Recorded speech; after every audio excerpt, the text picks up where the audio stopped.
communities. I would now like to introduce our second panel, entitled Recovery, Rebuilding, Resilience, Infrastructure at IFAD 12. To moderate the panel, I am pleased to welcome again Johanna, our Lead Evaluation Officer. Johanna, and the floor is yours. Thank you very much, Alex. And I would like to welcome my panelists to start. This panel is very much forward-looking, so we would want to hear if we think we have learned the lessons and we actually how we're going to take it forward. Let's start with Mawira. So we heard from the AVP what IFAD is not going to do. So let's think in this panel, let's think about what we are going to do or what we should do looking forward. Let's start with Mawira, who has been the technical advisor for some time now and has just moved to Addis Ababa as a country director. What I would like to ask you, Mawira, do you think IFAD has actually learned the lessons from the past on infrastructure? We have heard about the challenges in the previous panel. So now, do you think we have learned from the past? And what should we actually do for the future? So what do we think about what IFAD's strengths are? Well, thank you very much, Joanna, and good afternoon, good morning, everybody. I think we have learned a lot from the past. That is, there's no doubt about that. For a start, I mean, we have a group of 80 people here listening to IFAD in infrastructure. And I can tell you that when I first joined IFAD some 6 years ago and organized a session on infrastructure, I only had 3 people. And I was told we do not do infrastructure in IFAD. And the fact that 5 years on, 6 years on, we are talking about infrastructure, we have an IOE on evaluation on infrastructure, it actually shows we have learned and we are learning. And we have learned a number of things. We have learned that infrastructure is not cheap. Raw infrastructure is not cheap. Raw infrastructure is not done without proper due diligence. Raw infrastructure requires proper risk management. And the whole SECAP issue comes into that. So we have learned of the need for proper institutional arrangements around raw infrastructure. You cannot just do them and leave them. We have learned of proper targeting of infrastructure, identifying the needs of the potential users of this infrastructure and putting them in local areas where they can access them.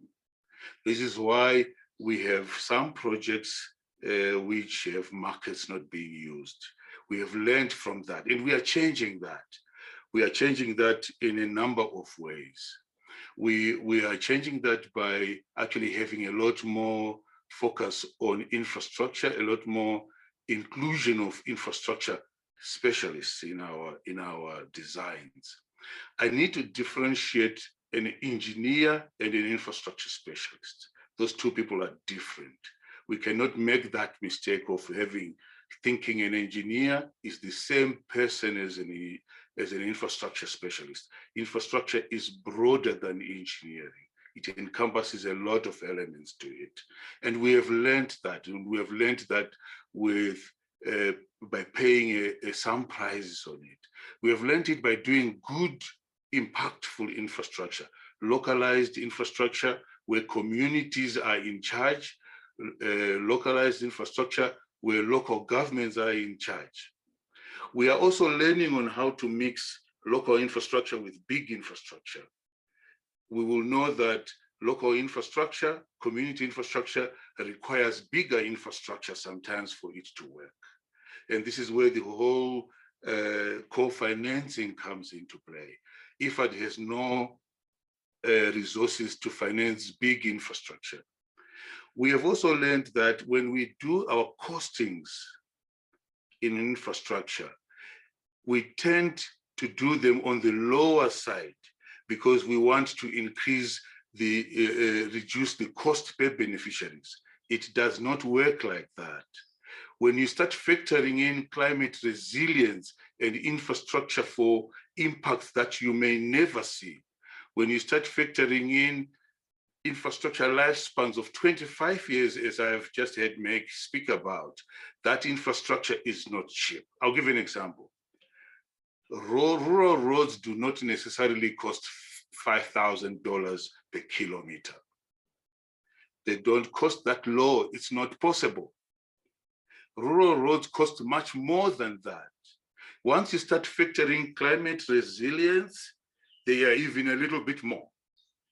But so what do we do? We tend to go down on the cost, and we need to learn from what we have done before. So we have learned a lot from that. I would like to say we have a very big comparative advantage as IFAD. We talk to communities. We find the heartbeat of communities, and we try to suit our intervention to what the communities respond to and are in need of. We need to do the same thing with infrastructure. And now what do we need to do in terms of scaling up? This is really big. Now, I look at infrastructure in a holistic way. In actual fact, when I think of IFAD scaling up its infrastructure interventions, I imagine myself sitting in my rural home and looking at the lack of infrastructure around me. And I always ask myself, if IFAD comes in this area and it leaves this rural home where I'm sitting in this state, maybe we have not achieved much. Or if you ask a rural woman who has spent the first 2-3 hours of their morning looking and fetching for water to drink for the household. And if IFAD comes in there and intervenes and looks at it and leaves it like that, maybe we would not have moved on. And if you look at energy and you look at the cooking stoves and you look at the pollution in those cooking stoves and the need for clean energy or lighting or all these, we need to look at ways we can impact on them. Yes, we cannot do everything, but we need to be impactful. And we need to be very deliberate in how we are impactful. And some of these things I've mentioned are the most impactful things on women and the rural poor. And so that is what we need to focus on. And I think we need also to understand the whole institutional systems around rural infrastructure. I really like what Meg said, understanding of private and public and private infrastructure. How much should we really put effort in private infrastructure and how much in public? The institutional systems are kind of different. We need to understand that. And we need to scale up our investments in those areas. We need to focus a lot on co-financing, and co-financing is critical for us to reach the objectives that we need. I was attending last week an infrastructure event for Africa, and they were talking about the 5% agenda for African infrastructure, where institutional investors have committed to putting 5% of their investments in African infrastructure. And I was asking myself, how much of that is going to go to what we call the last mile? Maybe nothing. And we need to leverage on this and try to draw that money onto what we are interested in, the last mile infrastructure. So, Joanna, we have learned a lot. And I think we have a really big role to play in infrastructure development. Thank you. Very good. Thank you very much, Mawira. Before I come to the next panelist, Kisa, I just want to remind our audience as well to put up their questions in the Q&A button. Once we finish this panel, we will have a Q&A session, so you can all ask all your questions to all the panelists, including the previous panel. So just keep writing your questions into the Q&A box. Kisa, now I want to introduce you, Kisa Mfalila. She has previously worked as a senior environmental specialist at World Bank and African Development Bank. So as such, you're also very familiar with different types of safeguards and environmental impact assessments. And you're now a regional climate and environmental specialist. So you heard about the challenges with regard to factoring in climate change and environmental assessments. What is your view? Do you think that we have learned the lessons and that the new SECAP will bring the big change to IFAD? Thank you very much, Johanna, and it's quite a pleasure to have this opportunity to speak at this event.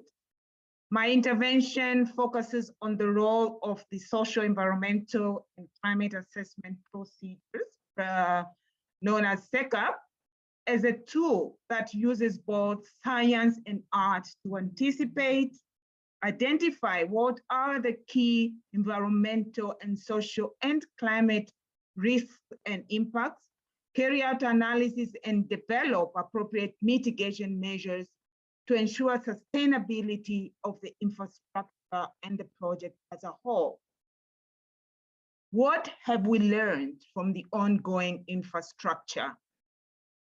For the 1 year that I have been with IFAD and for the few projects that I've worked on, majority of which are irrigation projects, what I find out is that environmental, social, and climate risks and impacts management is somewhat done in some of the projects, especially where the environment, social, and climate mitigation measures are part of the project components such as infrastructure that is related to soil and water conservation.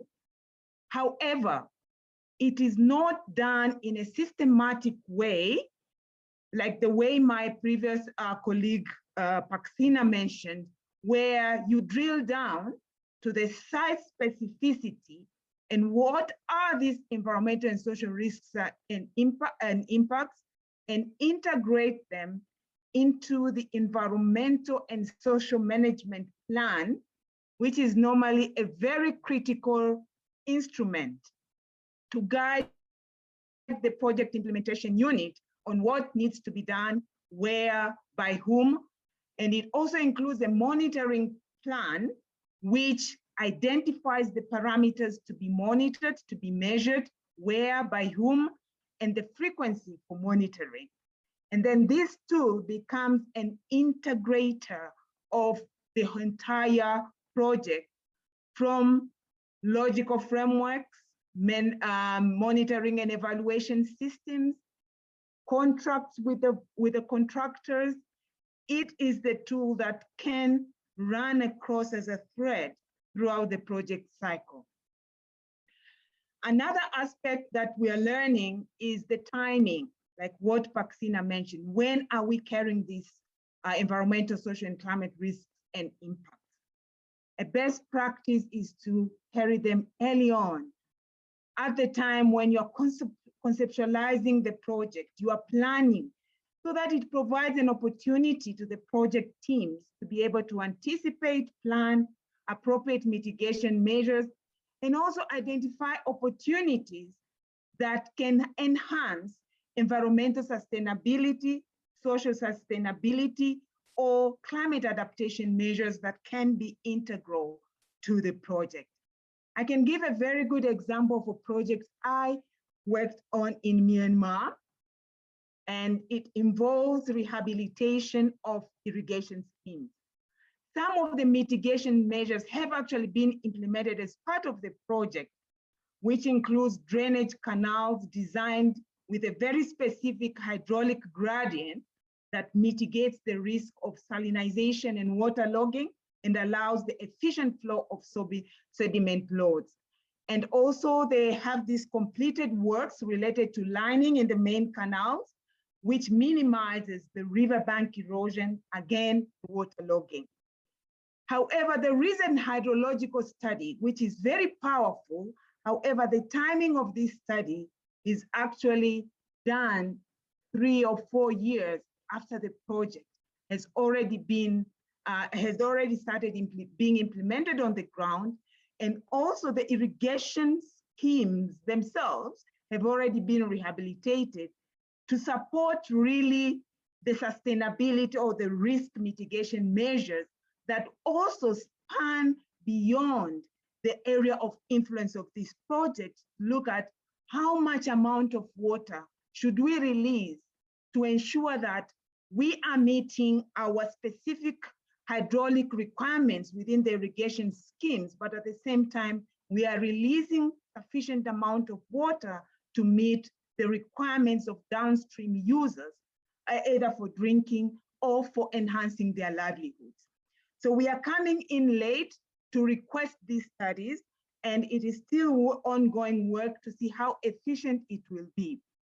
The major challenges to application of quantitative assessments of relative hydrological parameters that could have been integrated within the irrigation design, something like what Roshan has mentioned, is that what are your design parameters that are informed by a very good environmental and social assessment that can either look at what is the level of the flood so that I might raise my road network that it ensures it is above this flood level such that during flooding, my road will not be inundated.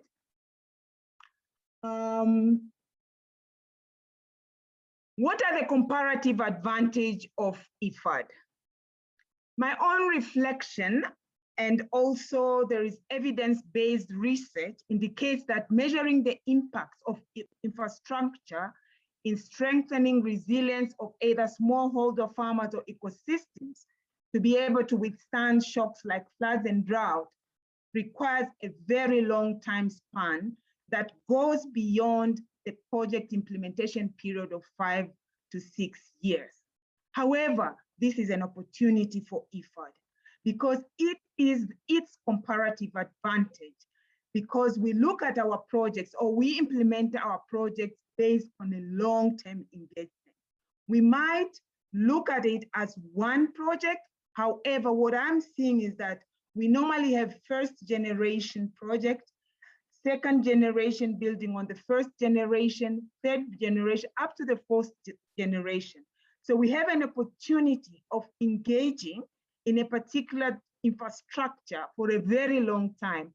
A very good example, again, if I will give to a spotlight to Bangladesh on the climate and disaster resilience small-scale project and the child development and settlement project, which are in their, I think, 3 or 4 generation of projects.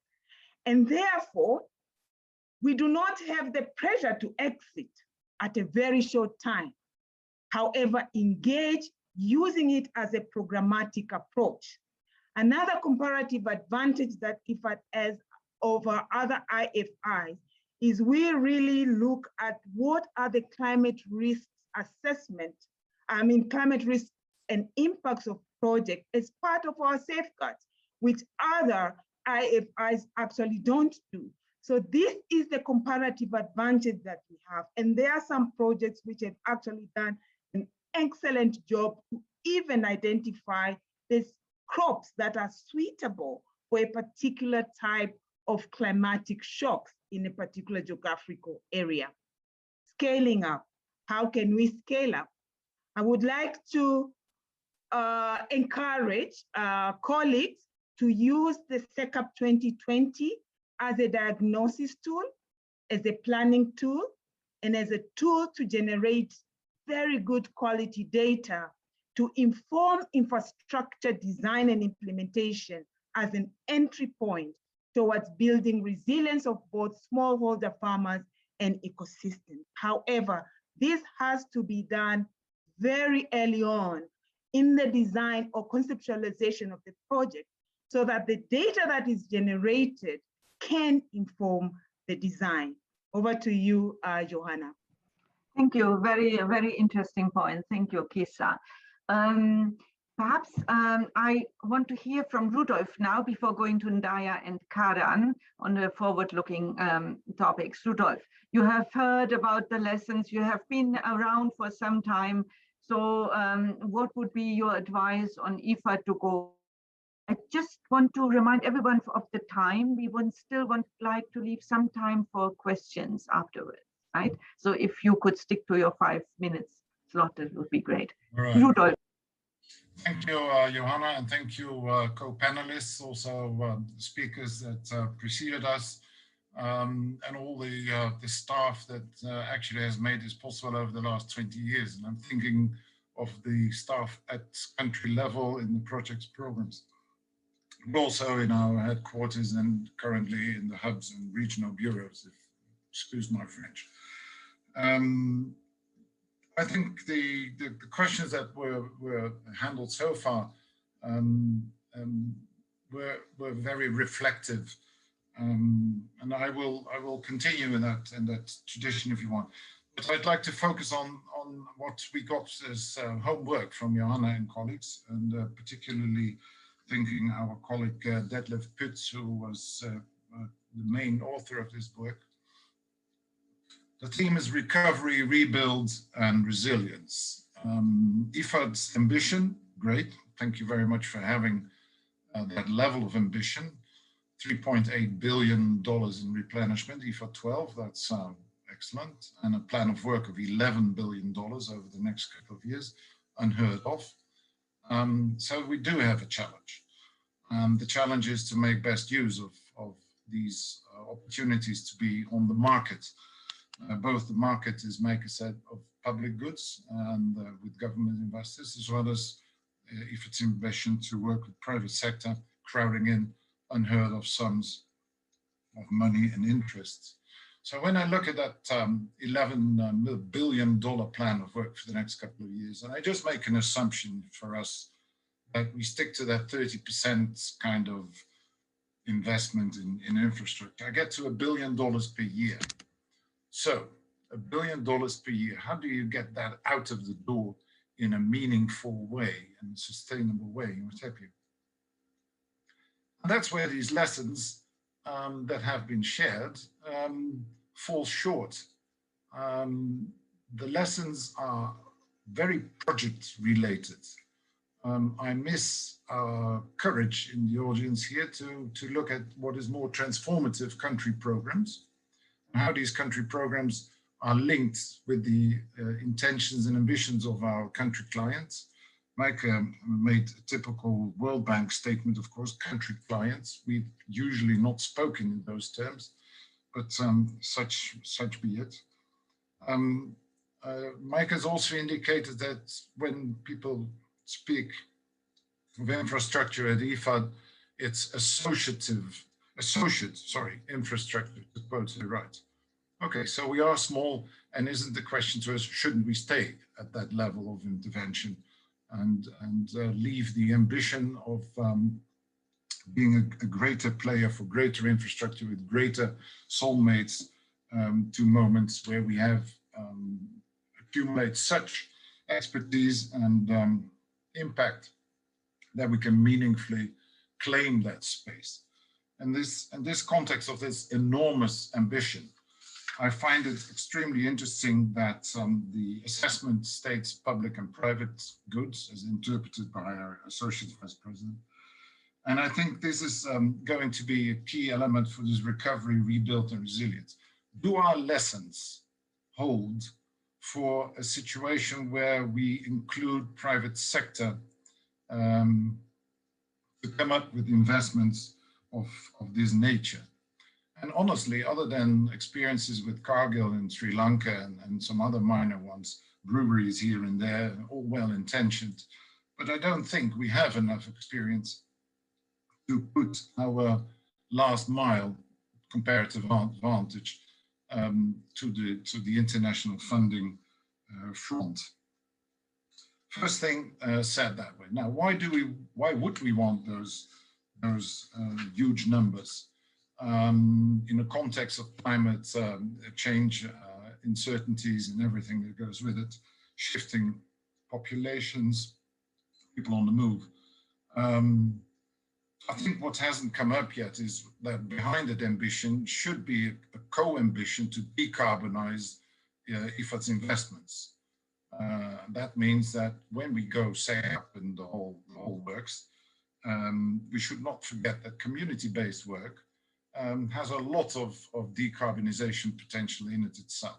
Karan will speak to that, I'm sure, and if you don't, Karan, I'll give you a good solid beating. So there you go, some homework for you there. And I'm referring to renewable energy, of course. Something we haven't been good at yet. We have a good paper at the board level, approved by senior management, but it's locked somewhere. So when we have this ambition of decarbonizing our own investments to crowd in private sector in finance, I think we have to revisit the lessons and say, are we ready for that yet?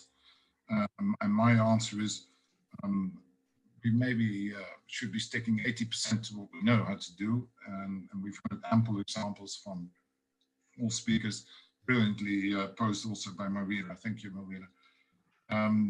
So that's a first bigger question mark on my side. When we get to recovery, I just ask myself, recovery from what? From pandemics? Oh, okay, didn't know that was our cup of tea. From natural shocks, tsunamis, quakes, floods.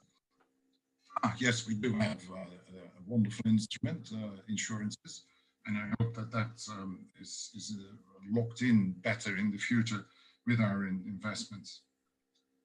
When we come to recovery, my first thought is, what does the Rome-based agency cooperation look like?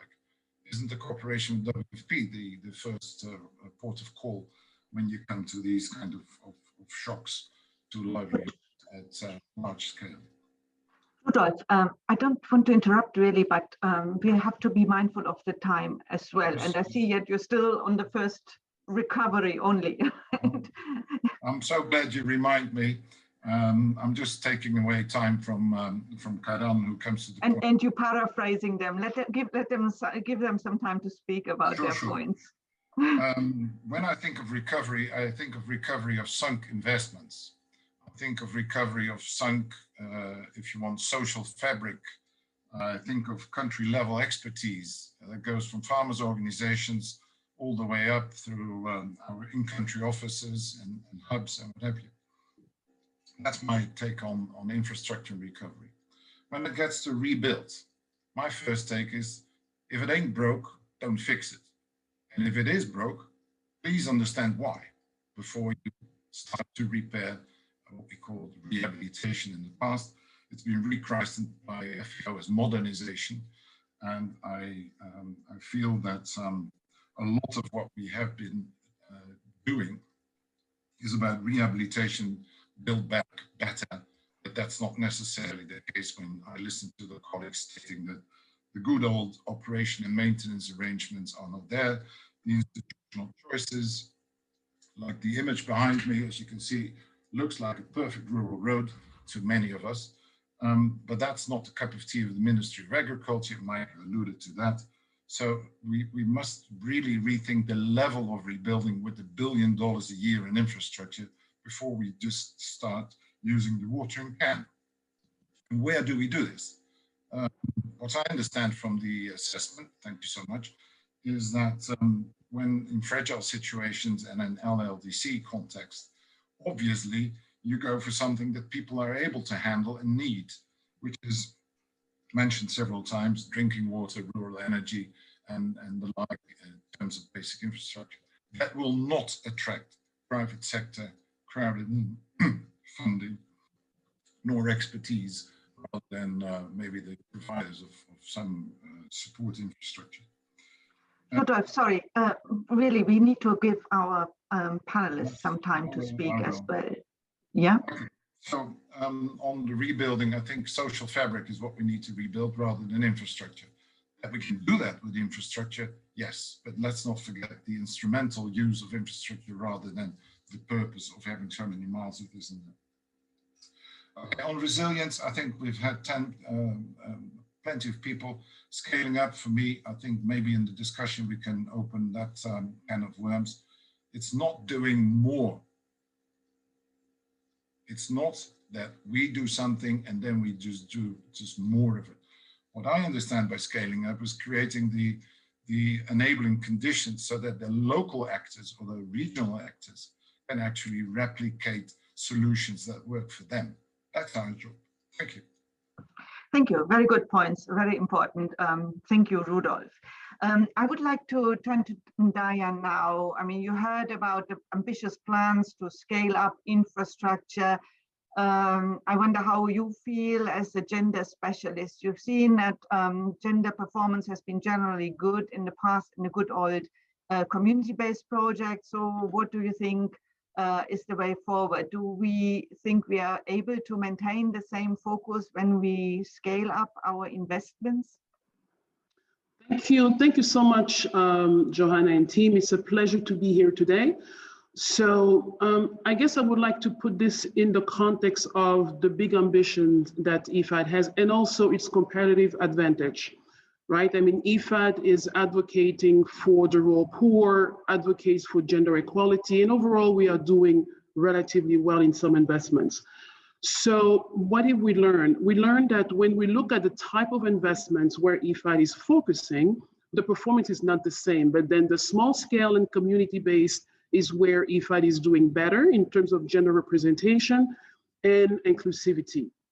Now, we also know that we are getting closer to the 2030 agenda. Therefore, the No Leave One Behind is a mandate that we have to abide to. Therefore, we have to continue to do some investment in that space because that's where we have the most traction as it related to those different groups. What we have also learned is that one of the reasons that we are most successful in those type of investment is because the communities are more involved, and then those type of investment match the capacity skill or the skill set of the communities as well as their priorities. So when we have investment that correspond to the priorities of the communities, they are more involved into its maintenance, and then they can, over time, move into other bigger investment within the same communities. What we have also learned is that the co-financing is a challenge, is a thing that we have to do, but it's a challenge because as we do the co-financing, we collaborate with institutions that do not necessarily have the same priorities. And then one of the questions that we are asked is, how do we phase in our support? When do we come in and where do we invest? And there are still some thinking that have to be done around that because as we have seen, the different type of investment that we do, we interact with different institutions. So the different institutions that we have in the country focusing on the large investments do not necessarily share IFAD's mandate as it requires to inclusion and gender equality. So while we focus a lot on strengthening and building the capacity within the community, we are now doing, or at least preparing the institution to do something similar at the institutional level, at different level. That is not only at the local level, but moving more so doing that at the national level. And then we believe that by providing that support at the international level as well and communicating our mandate, that can then further align our co-financing support and then the co-financing that we have with the different institutions. Then related to our competitive advantage, I think, again, linked to the people that we are working for me, it seems that the balance between the private and the public would always be there, but focusing on what matters most, that is the small scale and community, at least as phase one, and then to consider to what extent the large investment can come as phase two. So how can we adopt a phased approach, whether IFAD is going into infrastructure alone in the community or doing that in collaboration with others could be something to consider. Then when we consider the burden that women carry just by collecting water, right? I mean, one of the numbers that is out there is 200 million hours per day collecting waters, which translates into 22,800 years in collecting water. So the focus on water and sanitation has so many benefits, whether it is economic benefit, health benefit, and social and agency, that is something that cannot be neglected. So as we are looking and positioning ourselves in the future, what we also have to consider is to continue to do those investments because those would prepare the communities to take advantage of other investment, which may be larger investment. The second focus is that we've seen that market-based investment are not doing so well. And one of the reasons is because many of our target groups are not necessarily involved or invested in the crops that actually sell. So now the inclusion of those target groups into market or market high value commodities also would make them more interested and more vested in those type of investments. So we see that by strengthening the capacity of the institutions that we are working for in collaboration with our mandate, working continuously with the target group to move them up the ladder, considering their priorities for the value chains that have more values, or the commodity with more values, and then adopting a phased approach in the different countries, prioritizing water and sanitation would be another way to continue to strengthen IFAD's investment in infrastructure. Over to you. Thank you, very clear points, very good. Now, last but not least, I would like to turn to Karan, who is a renewable energy specialist, and you have actually prepared a renewable energy strategy for IFAD last